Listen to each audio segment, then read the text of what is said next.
To chapter 12, talking about rotational dynamics. So far in this class we've dealt primarily with what we call the translational motion of an object. So this baseball, it's straight line motion, but we know that a baseball has rotational motion as well. And so we're going to talk now about that motion, and in doing so we'll bring up some stuff we talked about already, but we're going to be comparing the new rotational values against our old-fashioned values, distance, velocity, and acceleration.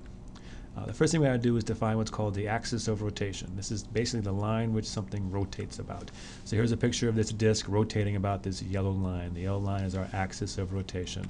Here's a side view, here's a top view. Many of our definitions will deal with this axis of rotation. With rotational motion, when dealing with a rotating object, our old-fashioned values, basically dealing with meters, come up short. And then we look at this, here's a disk rotating, here's this 5 points. Okay, this inside point travels a circle this far, this point a little bit further. So every point on here is traveling a different distance, therefore it's going at different velocity in terms of meters per second. So the outside points go much faster. So it becomes very difficult to describe the motion of this disk thinking in terms of meters per second. So what we do is we define the angle theta. So you look here, every point on the circle travels the same angle theta. It travels different meters, but the same angle theta. So we define our angular displacement, the angle through which an object rotates. We define this as delta theta, usually measured in radians. And the definition is if it's counterclockwise, it's positive, clockwise is negative. And so all points have the same angular values every time. That's the reason that we do this. So we've already done this in chapter 4. So position now, instead of being in meters, is in radians. Velocity is now in radians per second, and acceleration is radians per second squared. We even have the linear equations of kinematics written with these new variables. Again, when acceleration is equal to constant. So we've talked about this stuff. Now we're going to move on to the dynamics. How is this affected by forces? So we'll start with the kinetic energy. Kinetic energy is the energy of motion. We define it this way as 1/2 mv squared, and we know anything moving has kinetic energy, so if it's rotating, that's motion, so it should have kinetic energy as well. And so let's look at an example. Here is a blue dot going around a yellow dot. So you can say, for instance, this is the Earth going around the sun. We can think of its kinetic energy as 1/2 mv squared. Now, we can also transform this into the rotating version of kinetic energy, into our rotational values, our rotational language, if you will. So we'll start with our viewer equation, which is the equation that relates the linear, your meters per second velocity, to your angular, the radians per second velocity. And so if I plug this in for our velocity over here, my equation has this shape, and if I put things into this form here, this has a very similar form to our definition that we know of kinetic energy. There's a 1/2 mass times velocity squared. Well, here it's 1/2 this business times the angular velocity squared. So that this business part we're going to call I for the moment of inertia. And we'll talk more about that in a second. Basically, that's the rotational version of mass. And so we can reform our equation this way in terms of kinetic energy of a rotating object. And it's true for any rotating object. So in this case, again, this is true for any rotating object. So now our total kinetic energy can be written as the sum of our linear kinetic energy and the rotational kinetic energy. So now for this baseball, we can describe both of its motions, its straight line motion and its rotational motion. Now this moment of inertia idea, we said it's the rotational version of mass. Basically you can think about it as how much an object resists an angular acceleration. All right. Now the mass is how much an object resists a regular acceleration, linear acceleration. The moment of inertia is how you resist an angular acceleration. It's also how hard it is to rotate something. Now here's an example of why this can be tricky. So these two objects have the same mass, but will rotate differently given the same rotational force, which we call torque. So it's an egg-shaped object of 10 kilograms, and then you basically split up the 10 kilograms into two 5s in a dumbbell.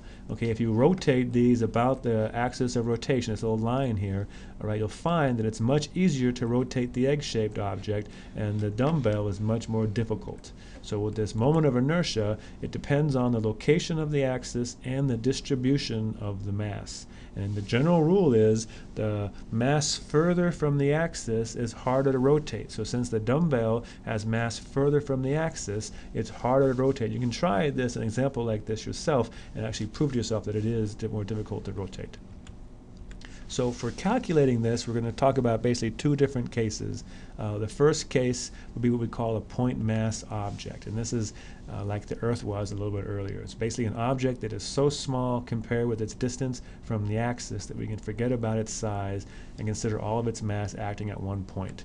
And so this has that shape that we had earlier, which is the mass times distance squared. And so the moment of inertia will always have this general formula, mass times distance squared.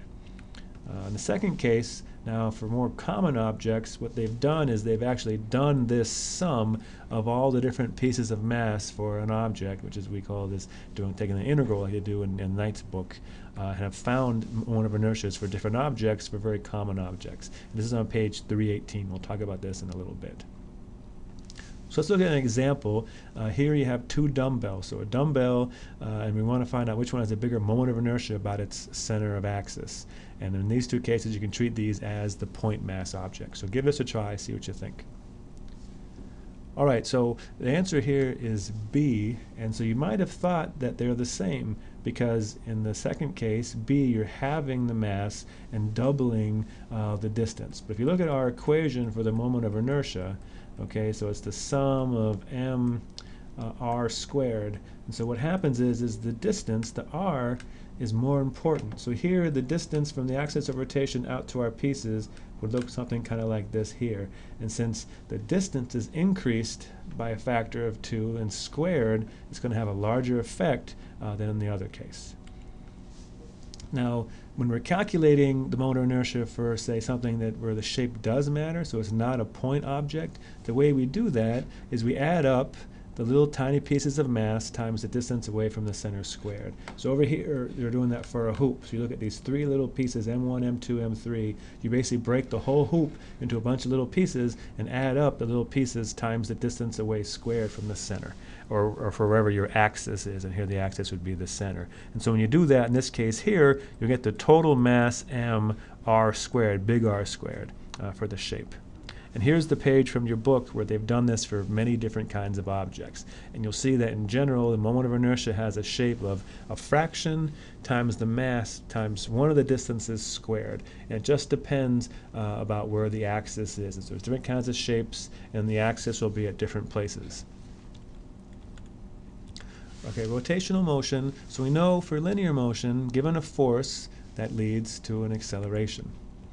We can imagine the same is true for rotations. If I apply a force to some object that can rotate, this could lead to an angular acceleration. So we're going to try to figure out how this works exactly. And the first step is talking about force, which is called rotational forces, torque. So let's look at a door. You can try this with a friend if you want. So sometimes I'll have people come do this in class. So me and a classmate will push on a door. So here's the hinge of the door over here.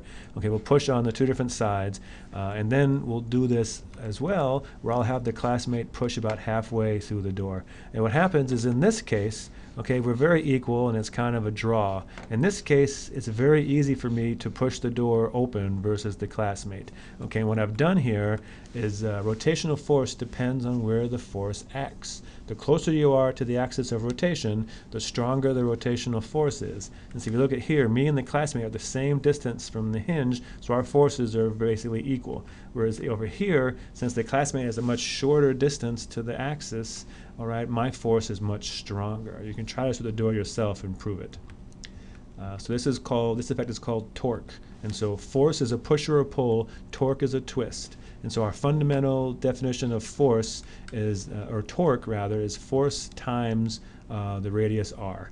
And that's for the simple case, like in this picture here. So this is a door again. Here's our hinge, our axis of rotation. And this is a case where all of your force rotates the object. So your force makes a 90-degree angle with your radius r, your distance from the axis. When that happens, then your torque is just the F times the r. Now, for instance, if we had this and the force was 10 newtons and the distance was 2, then we'd have a total torque of 20 newton meters. One thing to be careful is that torque can be positive or negative, and it can be tricky. So here, let's assume that I'm balancing some sort of stick on my finger. All right, positive rotation, again, is in the counterclockwise direction. So here's two forces, F1 and F2, that are pointing downward. It might seem that they're in the same direction, but rotationally, F1 wants to rotate it negatively, which is clockwise. F2 wants to rotate it positively, which is counterclockwise, around my finger over here. Okay, so you got to be real careful about, it's not which way it's pointing, but it's how it wants to make the object rotate. So here's our door on the hinge, and we've learned that to open the door you have to apply a force, and that where you apply that force makes a huge difference. So when I was doing it here versus the classmate over here, I could have a much larger effect. Okay, but let's look at this a little more in depth. What if I pushed like this?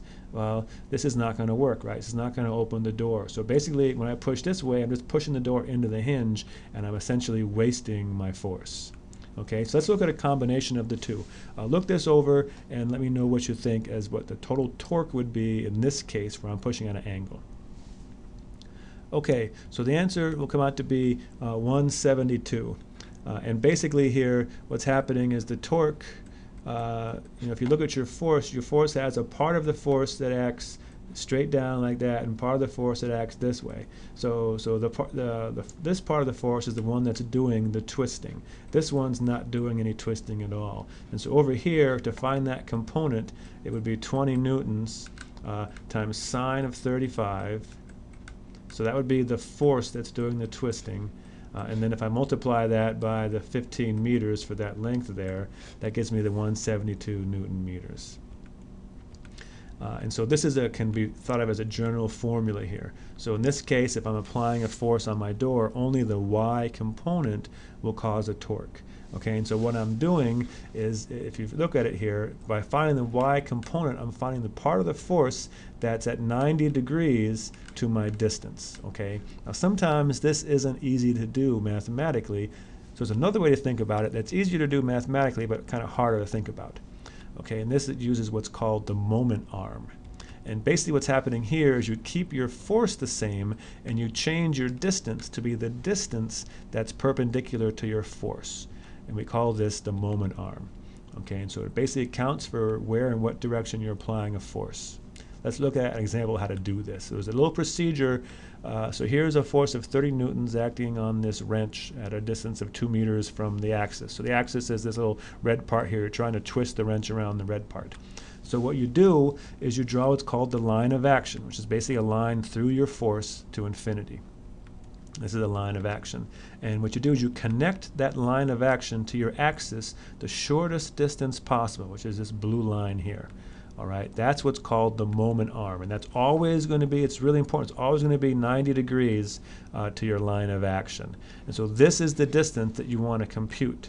This is the moment arm, and so in this definition, you take the force, okay, which is 30 newtons, and then multiply it by this moment arm, which here, the moment arm is this side over here, which is the opposite side from the angle. And so since this hypotenuse over here is 2 meters, it'll be 2 meters sine of 30.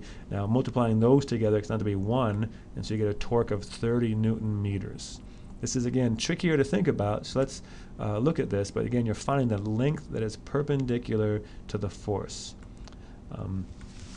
Now just be careful. The simplest case happens quite a bit. So you get the simple case where it's at 90 degrees. You don't want to get so caught up with lever arms you forget about the simple case. That's just the force times the distance. But here's an example that's trickier. So here we have a force of 25 newtons pushing on this block. And I have two axes. First case, I have the green one and the yellow one. I want you to think about this in terms of the moment arm and figure out exactly what the torque would be about these two axes. Okay, so give us a try. I come up with an answer of this one here. Let's try to look at this. So our first rule using the moment arm is to draw this line of action. And so now I want to find the closest distance between my axis and the lever arm. So for the yellow dot, that would be this distance here, which in the picture was told to be 3 meters. For the green dot, hopefully you can see that the moment arm for that is 0.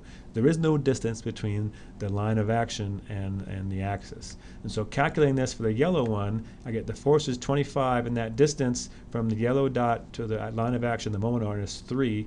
So I get 75 Newton meters. For the green one, it's 0, and so you get no torque.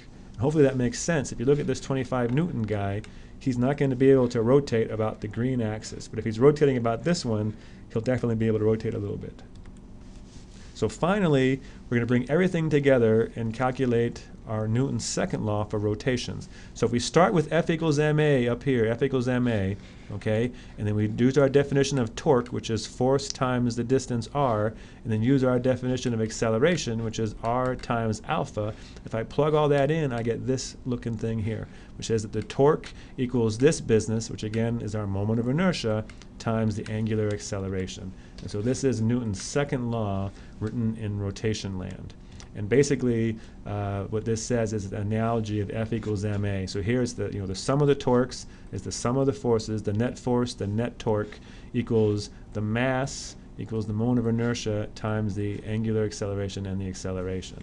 And so basically everything is an analog of everything else. And so what this says is that if you apply a torque to something, it can result in angular acceleration. However, that angular acceleration depends on how hard it is to rotate, which is the moment of inertia. And again, moment of inertia is similar to mass. It's a measure of how hard something is for it to rotate. Okay, thanks.